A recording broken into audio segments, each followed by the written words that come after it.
Hi guys, yes, I'm back again. Yes, I know I've been gone off for a while, but the important thing is that I'm back. And what else is back? The experience of watching a movie in a theatre.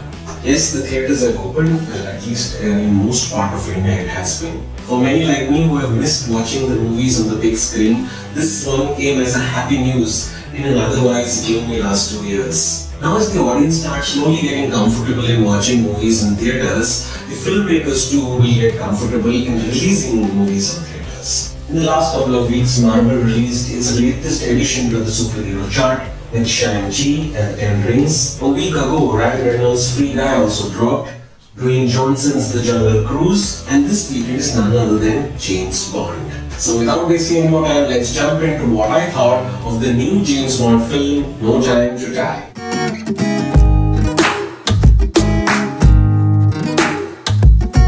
It's been 6 years since the last Bond movie, Spectre, was released. We all knew then that Daniel Craig has maybe one more film left in him. Since then, No Time to Die has been awaited. The release of this film got pushed back 3 times because of the pandemic, and the anticipation was getting sky high. Now that the film is here, it not only has to satisfy the fans, but it is also a film that British cinema is relying on heavily to revive their sagging fortunes. This is Daniel Craig's last outing as 007, despite the license to kill. It's a typical Bond film, but at the same time it's also not a typical Bond film. Yeah, it's one of those. I'll explain. While you get the thrills and frills that one can expect from a Bond film, breathtaking action sequence, out-of-the-world gadgets, beautiful cars, gorgeous women, and killer one-liners, but what you also get here are very non-typical Bond elements. Like I was surprised by how emotional the film was. Also how ridiculous and weak the villain was. Bond villains have always been memorable. Many times caricaturish, but always a lot of fun. I think the makers and the writers were so overawed by giving Daniel Craig a proper send-off that they went completely wrong on the villain aspect, both in the way it's written as well as in its casting. Rami Malek just looks out of place as the main antagonist against this towering Bond, which brings to the strongest element of the film, Daniel Craig. He's a towering presence and the single biggest reason for you to watch the film. Now, unlike many, I'm not a Daniel Craig Bond fan. I don't think he's the best Bond. I am team Pierce Brosnan.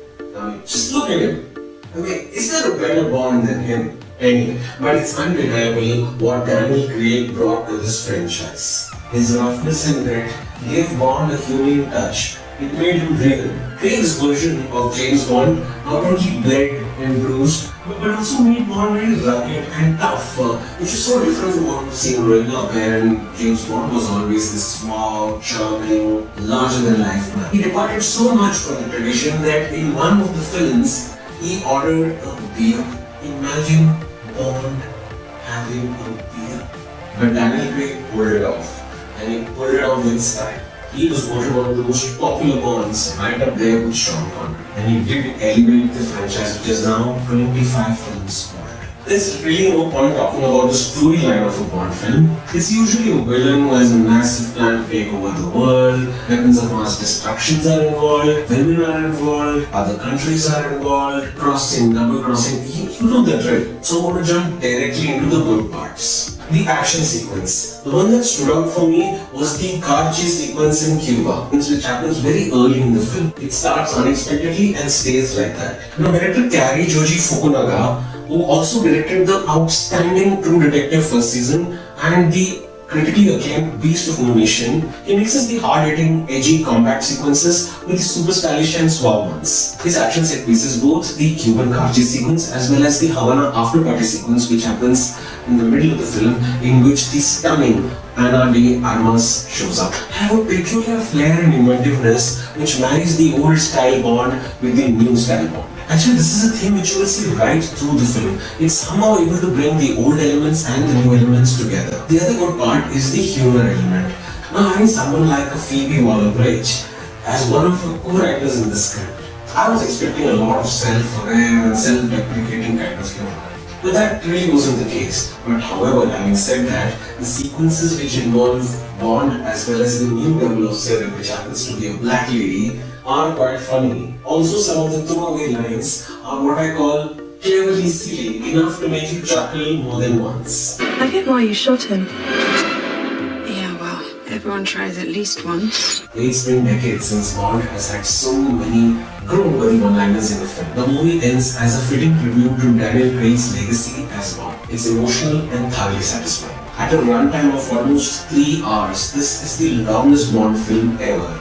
But it packs in so much that you really can't complain. On the whole, I really enjoyed this film despite its shortcomings. The movie, as I said, somehow succeeds in picking elements from every Bond film and somehow combining them together and doing a good job of it. If only it had a better villain. So, Lynch meter, this one's above average. However, on the question of whether you should go to watch this movie in theatres or wait for it to be released in OTT, but if you're a Daniel Craig James Bond fan, then the answer is a resounding yes. He's immensely dazzling in the film. For others, you can wait.